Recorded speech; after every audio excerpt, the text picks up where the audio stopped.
スティーで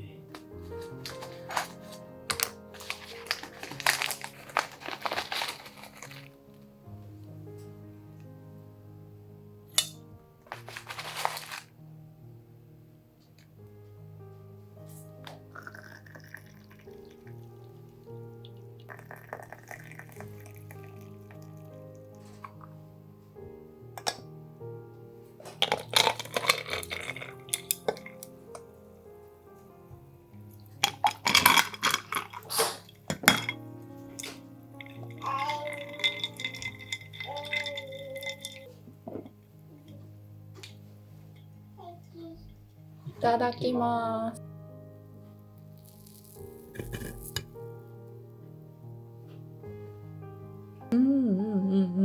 りくろーおじさん、これ焼いたの3つ目。あ、そう屋台飯の動画が好きでさ、あれでりくろーおじさんも出てきてさ、いやすごいよね、あのプルプル感。屋台飯めちゃくちゃなんか動画あるんだけど、どれ見ても飽きないんだよね。ああいうのって参考になるよね。あ、そうやって作るんだみたいな。いや美味しそうだなとしか思わない。最近ね、美味しそうだなと思わなかった。丸いワッフルがこうやってあって半分にされてて、中にモコモコモコってクリームがあるやつがあるんだけど、韓国で流行ってんのかなあれ。これね、美味しそうじゃない？めっちゃ。でも韓国も行けないしさ、韓国のね屋台がめっちゃ美味しそう。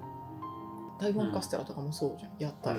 この間台湾の写真見返してたらさ、食べてないのに写真だけなぜか撮っててさ何のために撮ったんだろうと思って。あれもね、あれって台湾カステラ？あ、そう台湾カステラ。あ、そっか、オーブン変えたからね。新しいやつを買ったから、どうやったらりくろーおじさんになるかを見たかった。